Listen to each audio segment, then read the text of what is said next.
جو محمد پہ دل سے فدا ہے وہ بریلی کا احمد رضا ہے. بچے کی تربیت کو ماہرین نے 3 حصے میں تقسیم کیا ہے. 7 سال.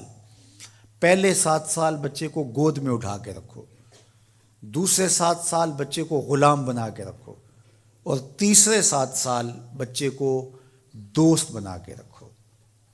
پہلے 7 سال بچے کو گود میں اٹھانے کا مطلب یہ ہے کہ وہ تم سے سیکھے.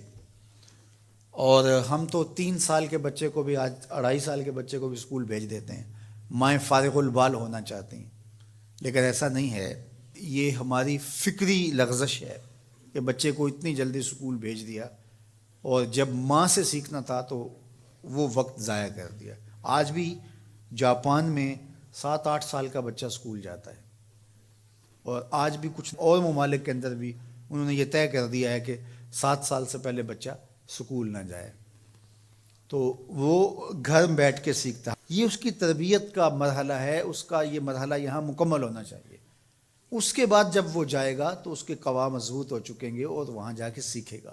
یہ پہلا اس کا مرحلہ یہاں سیکھنے کا ہے. ظاہر ہے باپ تو وہ توجہ نہیں دے پاتا، تو ماں کو بھرپور توجہ بچے کی طرف دینی چاہیے. عمومی طور پہ ماضی میں مائیں اپنے بچوں کی تربیت میں انتہائی مبالغہ کرتی تھی اور بہت زیادہ محنت شاقہ کرتی تھی، چونکہ ان کی توجہات کا کوئی اور مرکز نہیں ہوا کرتا تھا، اور وہ سمجھتی تھی کہ ہمارا یہی کام ہے کہ ہم بچوں کی اچھی تربیت کر لیں. اور چند بچوں کی تربیت ہی ماں کی ذمہ داری ہے، اور یہ اگر احسن طریقے سے نبھا دے تو اس نے اپنا حصہ امت میں بھی ڈال دیا، معاشرت میں بھی ڈال دیا، اور قوم بنانے کے اندر بھی اپنا حصہ ڈال دیا. لیکن اگر وہ اپنا یہ فریضہ انجام نہیں دیتی، اس میں کوتاہی کر دیتی ہے، تو اس نے پھر کچھ بھی نہ کیا. اچھی نسل اچھی ماؤں کی گود سے پروان چڑھ کے ہی معاشرے کو نصیب ہوتی ہے، اور یہ بنیادی اکائیاں ہیں، بنیادی اینٹیں ہیں جس سے معاشرت ترتیب پاتی ہے. اس لیے یہ ماؤں کی ذمہ داری ہے. اور دوسرے 7 سال جو ہے وہ غلام بنا کے رکھو. مطلب کیا؟ کہ ان پر احکام نافذ کرو. وہ از خود فیصلے نہیں کر پاتے اور اچھے نہیں کر پائیں گے، ان کے فیصلے تم کرو، ماں باپ. اور پھر اس کے بعد اگلے 7 سال جو ہیں وہ ان کو دوست بنا کے رکھو.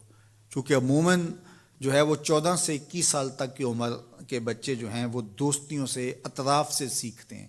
چونکہ وہ اگرچہ تمیز نہیں رکھتے ہوتے پوری طرح، لیکن پھر بھی ان کی طبع یہ ہوتی ہے کہ وہ سمجھتے ہیں کہ ہم اطراف سے اچھا سیکھ سکتے ہیں، اور وہ بعض کا ماں باپ کو دقیانوس بھی سمجھنے لگ جاتے ہیں. تو اس وقت ماں باپ تھوڑی سی حکمت کے ساتھ ان کی دوستیوں پہ غور کریں کہ ان کی دوستیاں غلط لوگوں سے نہ ہوں. میرے اور آپ کے آقا مولا نے ارشاد فرمایا، المرء علی دین خلیلہ فلینظر احدکم من یخالل. ہر شخص اپنے دوست کے دین پہ ہوتا ہے، اور آپ دیکھیں کہ آپ کس سے دوستی کر رہے ہیں. اگر اس کا دین خراب ہوا، اعتقادات خراب ہوئے، نظریات خراب ہوئے، اس کے اعمال اور اخلاقیات خراب ہوئے، تو اس کا رنگ آپ کے اوپر چڑھ جائے گا. اور رومی نے اس کو اپنے انداز میں کہا، تا توانی دور شو از یار بد، یار بد بدتر بود از مار بد. کہ جہاں تک ممکن ہو برے یار کی صحبت سے بچ کے رہنا. کہا کہ برا جو دوست ہوتا ہے، برا یار ہوتا ہے، وہ برے سانپ سے بھی برا ہوتا ہے. کہا کیوں؟ اس لیے کہا جب سانپ لڑتا ہے تو جان لیتا ہے، برا یار لڑتا ہے تو ایمان لیتا ہے. اس لیے صحبت سالے ترا سالے کنن، صحبت تالے ترا تالے کنن.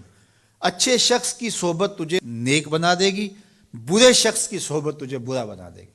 شیخ سعدی فرماتے ہیں میں حمام میں گیا تو وہاں کسی نے مٹی رکھی تھی، تو میں نے اس کو اٹھایا تو اس سے مہک آ رہی تھی. میں مست ہونے لگا اس کی دل آویز خوشبو سے. تو میں نے اس کو کہا کہ تو مٹی ہے، عنبر ہے، موتیا ہے، نسرین ہے، نسترن ہے، کیا ہے تو؟ تیری دل آویز مہک سے مشام ہستی مہکے چلے جا رہے ہیں، اور ہے تو مٹی، تو کیا ہے تو؟ تو اس مٹی نے، شیخ سعدی فرماتے مجھے زبان حال سے جواب دیا کہ ہوں تو میں مٹی، مجھے اپنی اوقات نہیں بھولی، لیکن چند دن میں پھول کی صحبت میں رہی ہوں. جمال ہم نشیں در من اثر کر، وگرنہ من ہما خاکم کے ہستم. اس نے کہا ہوں تو ذات کی مٹی ہی، لیکن میں گلاب کے پھولوں تلے تھوڑی دیر رہی ہوں تو میرے یار کا جمال میرے اندر سرایت کر گیا ہے. تو ذات کی مٹی ہوں لیکن صحبت میری پھول سے رہی. یار مٹی پھول سے صحبت پیدا کر لے تو اس سے مہک آنے لگ جاتی ہے. تو یار بندہ صالح صحبتوں کا انتخاب کر لے تو اس کی زندگی کیوں نہیں بدلتی. تو اپنی اولاد کو صالح لوگوں کے پاس بٹھانا سکھاؤ.